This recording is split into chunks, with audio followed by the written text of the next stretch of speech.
Film शुरू होती है 1993 में, जहां हम लीजा नाम की एक लड़की को बस में देखते हैं जो एक टाउन में जा रही थी क्योंकि वहां उसे किसी ने पेंटिंग को रिस्टोर करने के लिए बुलाया था, यानी कि खराब पेंटिंग को ठीक करके पहले जैसा बना देना। यही लीजा का काम था। इस बस में 3 दोस्त भी जा रहे थे। इनमें 2 लड़कियां और एक लड़का था जिनकी लीजा से काफी अच्छी दोस्ती हो जाती है। इनमें एक लड़की का नाम ट्रेसी था। ये तीनों ही साइंटिस्ट थे जो उसी टाउन के एक गांव में जानवरों पर रिसर्च करने के लिए जा रहे थे। रात को ये सब उस टाउन पर पहुंच गए। लीजा को तीनों के साथ काफी अच्छा लगा, इसीलिए वो कहती है क्यों ना काम से फ्री होने के बाद हम कहीं घूमने चले जाए। इस पर ट्रेसी कहती है कि कुछ दिन तक हमारा काम बिल्कुल खत्म हो जाएगा, फिर मिलते हैं, और हाँ, हम एक बार में मिलेंगे जो करीबी है। अब ये तीनों तो जंगल की तरफ चले गए जबकि लीजा होटल के लिए निकल जाती है। अगले दिन लीजा एक बस स्टॉप पर बैठकर बस के आने का इंतजार कर रही थी ताकि वो उस मेंशन में जा सके जहां उसे पेंटिंग को रिस्टोर करने के लिए जाना था। तभी उसके पास एक लड़का आकर कहने लगा, मैडम, आप यहाँ बेकार बैठी हैं, इधर कोई बस नहीं आ रही है, और वैसे आपको कहाँ जाना है? जब लीजा उस मेंशन के बारे में बताती है तो लड़का कहता है, मैं भी वहीं जा रहा हूँ, तो चलिए आपको भी छोड़ देता हूँ। तब लीजा उसके साथ चली जाती है। रास्ते में उस लड़के ने पूछा, आप वैसे यहाँ क्या करने आई हैं? लीजा उसे बताती है, एक पेंटिंग को रिस्टोर करने। अब मेंशन पहुंचकर लड़का उसे कहता है, मैं एक बार का मालिक हूँ, काम खत्म करने के बाद आप मेरे बार में लाजिमी आइएगा, मुझे अच्छा लगेगा। अब लीजा उसे भी गुड बाय बोलकर मेंशन में आ जाती है जहां उसकी मुलाकात वहां की मालकिन से होती है जिसका नाम एमा था। वो काफी जवान और खूबसूरत थी। लीजा को पेंटिंग दिखाती है जो काफी बड़ी थी और उस पर मोटी मटी कालिज की तह जमी हुई थी, जैसे पता न हो कितने सालों से उसे किसी ने साफ भी नहीं करवाया। इसी पेंटिंग को लीजा ने साफ करना था। पहले यह काम उसके डैड को दिया गया था, लेकिन वो मसरूफ थे तो उनकी जगह लीजा आई थी। एमा उसे कहती है, आपको ये पेंटिंग 2 हफ्तों में साफ करनी होगी और मुझे उम्मीद है कि आप भी अपने डैड की तरह ज़हीन हैं और अपना काम टाइम पर खत्म कर लेंगी। लीजा कहती है, जी हाँ मैडम, मैं आपको यूज नहीं करूंगी। अब एमा वहाँ से चले गई और लीजा अपने काम पर लग जाती है। पेंटिंग का इतना बुरा हाल था कि लीजा 4 घंटों में सिर्फ छोटा सा ही सारी स्टोर कर पाती है। काम के दौरान उसे किसी के गुनगुनाने की आवाज आती है। लीजा जब चेक करने गई तो छत पर एक लड़की खड़ी थी और गाना वही गुनगुना रही थी। लीजा जब उससे बात करने गई तो वो उसे देखकर भाग जाती है, ऐसे जैसे पता न हो उसने क्या देख लिया हो। लीजा सोचती है, यह कौन है और मुझे इस तरह देखकर क्यों भाग गई। उधर जंगल में हम ट्रेसी के दोस्त को देखते हैं जो एक पेड़ पर साउंड डिवाइस लगाता है ताकि वह जानवरों की आवाजों को सुन सके। पर अचानक उसे बड़ी ही अजीब आवाज सुनाई देती है जो किसी जानवर की तो नहीं लग रही थी। वो घबरा जाता है और जब चेक करने जाता है तो कोई उस पर हमला करके उसे पकड़ लेता है। उसकी चीख की आवाज सुनकर दोनों लड़कियां भी अपने टेंट में जाग जाती है। उन्हें लगता है कि जरूर हमारे दोस्त को कुछ हो गया है, इसीलिए ट्रेसी की फीमेल फ्रेंड उसे चेक करने जाती है। वहाँ उसे अपने दोस्त का कैप पड़ी हुई मिल जाती है जिस पर खून लगा हुआ था। घबराते हुए वो वापस आती है और ट्रेसी को बताती है कि यहाँ कोई गड़बड़ है और हमें पुलिस को कॉल करनी चाहिए।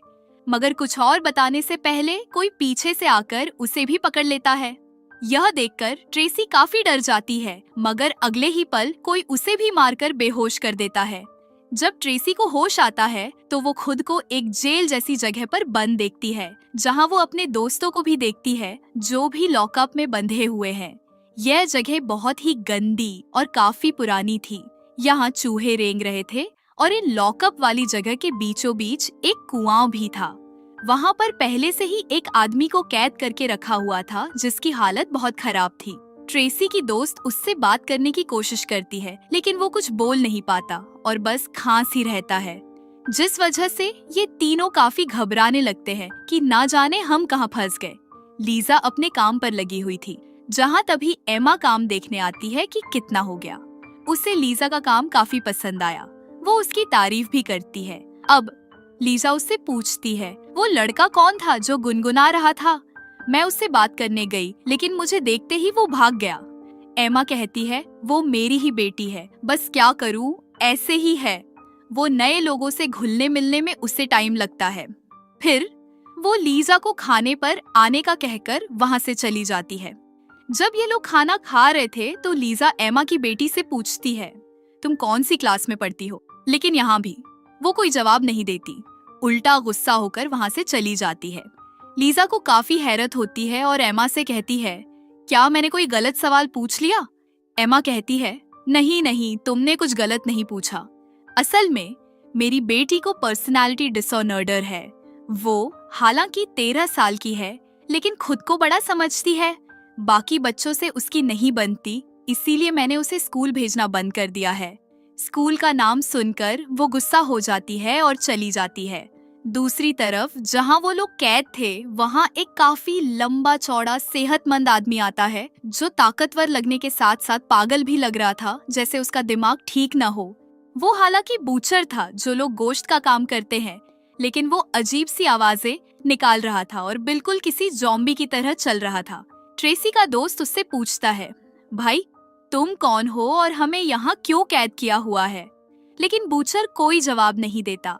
वो कुएं के पास आता है, रस्सी से बंधा हुआ एक बर्तन, और कुएं में अंदर से कुछ निकालता है, लेकिन हम फिलहाल नहीं देख पाते कि बर्तन में क्या है।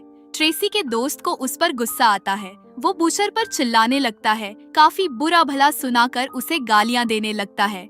बूचर को बहुत गुस्सा आता है और वो उसके सेल की तरफ बढ़ने लगता है। लॉकर खोलकर ट्रेसी के दोस्त को मारने के लिए अंदर जाता है।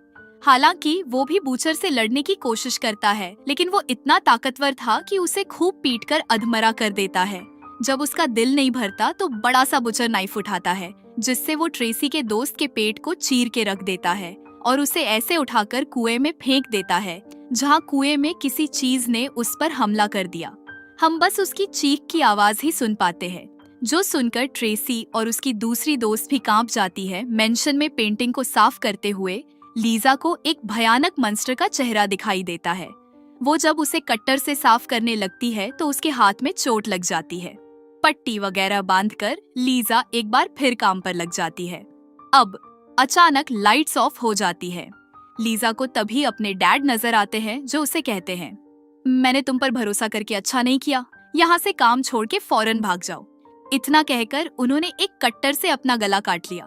यह देख लीजा काफी डर जाती है, पर अगले ही पल उसके डैड वहाँ से गायब हो चुके होते हैं, यानी कि ये बस उसका बुरा ख्याल था। लॉकअप वाली जगह पर पहला कैदी उनसे कहता है, मुझे बाहर जाने का रास्ता मालूम है, अगर मैं बाहर चला गया तो मदद ला सकता हूँ, मगर जो छोटा रास्ता है मैं उसे खोल नहीं पा रहा। तब ट्रेसी की दोस्त उसकी तरफ अपना पेपर कटर फेंक देती है, क्योंकि वो थोड़ा दूर था, लेकिन जैसे तैसे वो उसे ले लेता है। लड़कियां इससे खुश हो जाती हैं, क्योंकि इस आदमी के रूप में उन्हें उम्मीद नजर आ रही थी कि हम यहाँ से बचकर निकल जाएंगे। वो आदमी फिर उस रास्ते को खोलने की कोशिश करने लगता है। उधर लीजा जब सो रही थी तो अचानक उसके पीछे से एक बिना बालों वाली औरत आ जाती है। वो लीजा का गला पकड़ लेती है। उसने कपड़े भी नहीं पहने हुए थे। लीजा खुद को छुड़वाने की कोशिश करती है, लेकिन औरत बहुत ताकतवर थी। वो लीजा पर हमला करती रहती है, पर अगले ही पल लीजा की आंख खुल जाती है। उसे पता चलता है कि यह भी मेरा बुरा सपना ही था। पर जब उसने सामने देखा तो पेंटिंग में वह उसे बिना बालों वाली औरत को देखती है। लीजा जब उसे देख रही होती है तो उसके कानों में किसी लड़की की दर्द भरी आवाजें सुनाई देने लगती है। तभी यहाँ पर एमा की बेटी आती है। वो बताती है कि बिना बालों वाली औरत एक विच है, एक चुड़ैल जो सालों से इस मेंशन में रह रही है। साथ ही ये पेंटिंग भी कर्ड है, इनके शाप भी हैं। अगर तुम इसे पूरा रिस्टोर कर दोगी तो तुम भी शापित हो जाओगी, तो अपना काम यही छोड़ के वापस चली जाओ।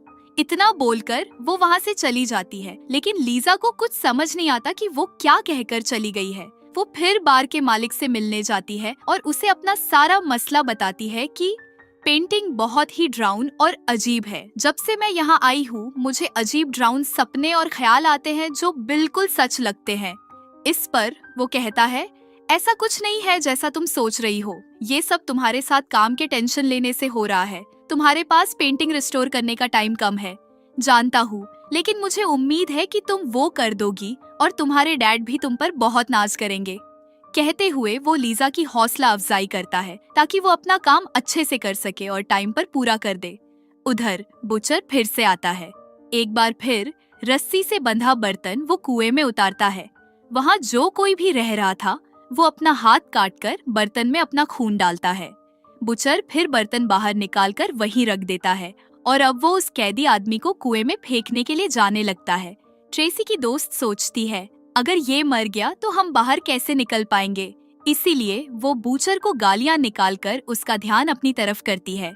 इसीलिए बूचर अब आदमी को छोड़कर ट्रेसी की दोस्त के पास आकर उसका गला पकड़ लेता है। फिर वो उसका लॉकअप खोलकर घसीटकर उसे बाहर लाता है। बुचर नाइफ से उसका एक हाथ काटकर अलग कर देता है। वो अभी भी नहीं रुकता और टॉर्चर करने के लिए उसे और तकलीफ देने लगता है।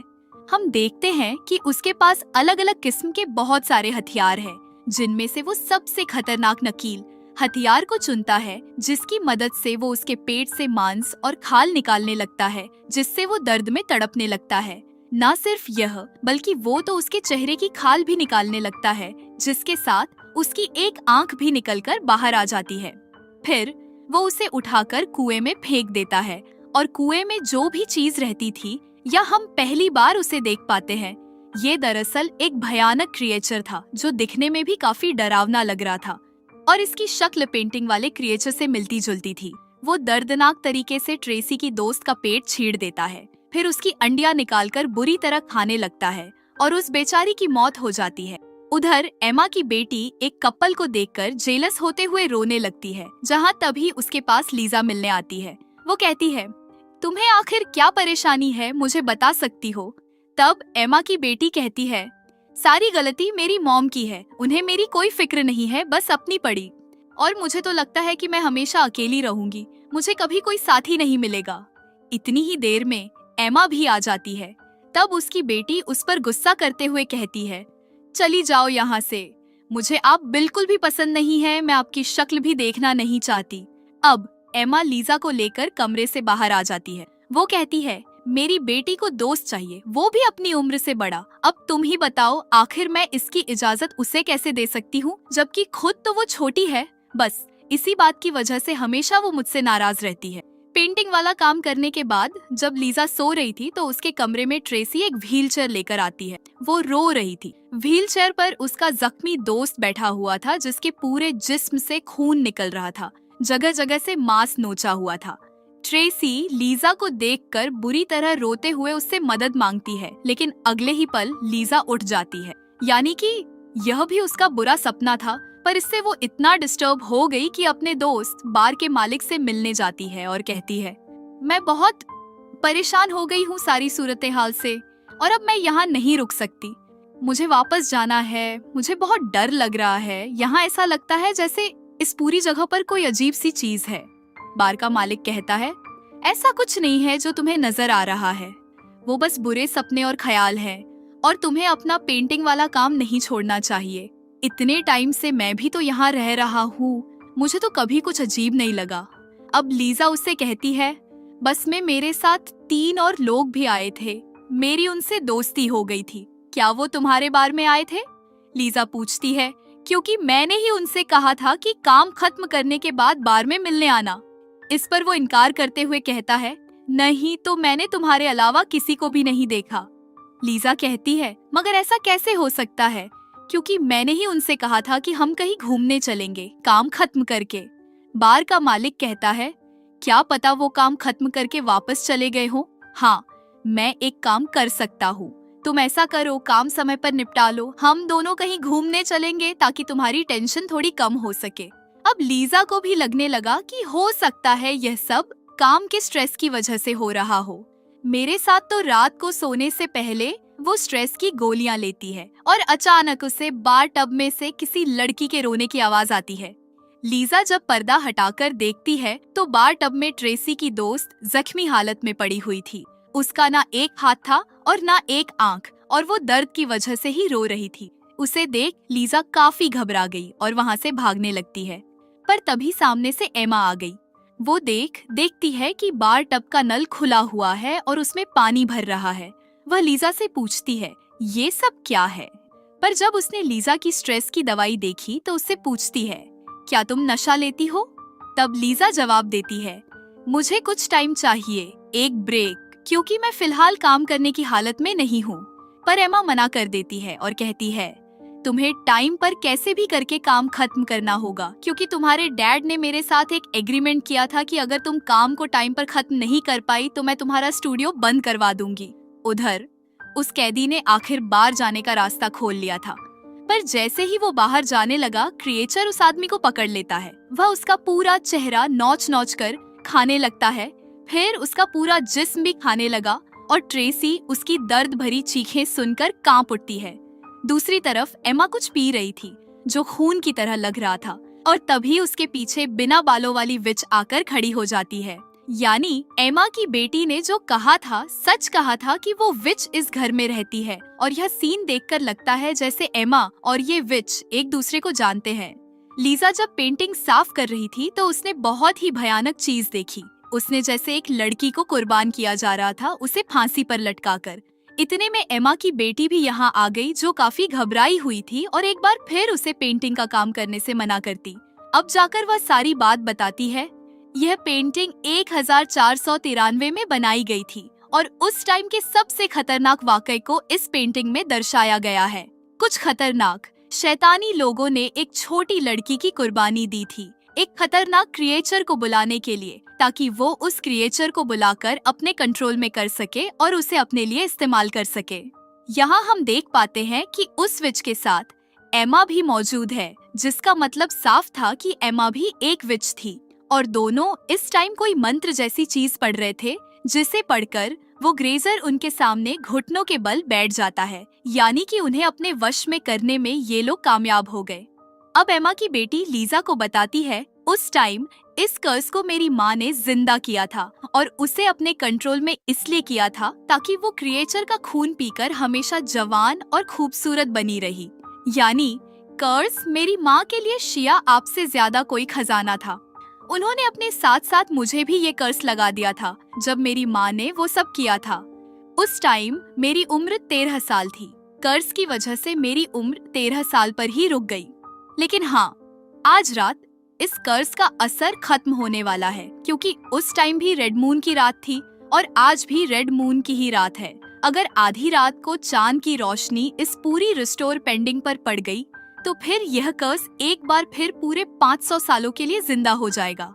इसीलिए फिर एमा की बेटी कहती है, पेंटिंग का काम यही खत्म कर दो। अब लीजा को लग रहा था जैसे वो कोई कहानी बना रही है, इसलिए वो कहती है, तुमने जो स्टोरी मुझे सुनाई है वो बहुत अच्छी है, लेकिन फिलहाल यहाँ से जाओ। मुझे आज ही इस पेंटिंग का काम खत्म करना है।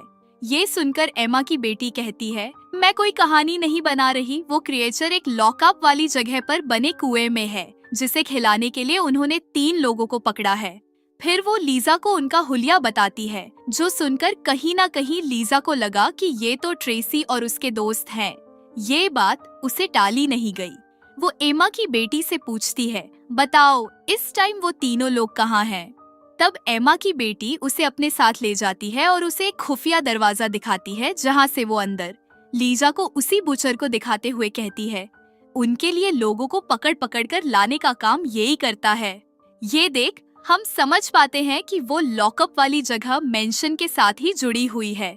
बूचर उस क्रिएचर को खाना खिलाने जाने ही वाला था कि तभी एमा की मॉम अपनी बेटी को आवाज लगा लेती है, तो तुम्हें वहाँ से जाना पड़ेगा।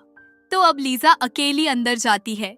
उसे वहाँ एक काफी पुराने टाइम का हथियार मिलता है, जिसे लेकर वो बूचर का पीछा करने जाती है, पर तभी उसका पैर कुछ सामान से टकरा जाता है, जिससे आवाज पैदा होने की वजह से बूचर अलर्ट हो गया। हाथ में चाकू लिए वो चेक करने जाता है।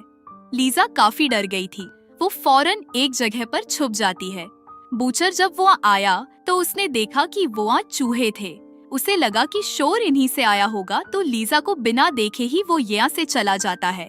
वो अब ट्रेसी के लॉकअप की तरफ बढ़ा, लेकिन उसे क्रिएचर को खिलाने से पहले वो उसके साथ गलत हरकत करने की कोशिश करता है।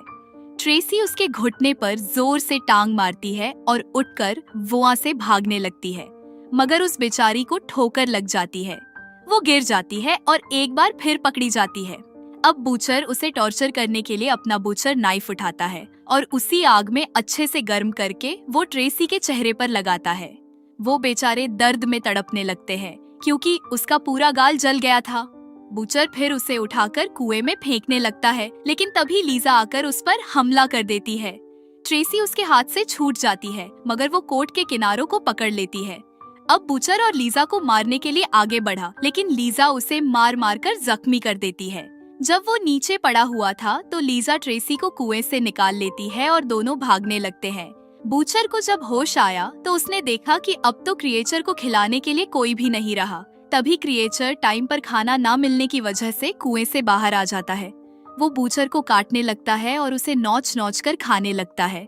लीजा और ट्रेसी जब मेंशन से भागने लगती है तो सामने से क्रॉसबो लिए बार का मालिक आ जाता है। दोनों उसी मदद की मांग करते हैं, लेकिन वो उल्टा क्रॉसबो से उन पर ही हमला कर देता है। उसका तीर ट्रेसी के मुंह में जा लगाता है, जिससे वो वही खत्म हो जाती है। फिर वो क्रॉसबो दिखाते हुए लीजा को वापस मेंशन के अंदर ले जाता है, जहां कर से जुड़े सारे लोग लीजा का इंतजार कर रहे हैं और जबरदस्ती उसी पेंटिंग को साफ करने का कहते हैं।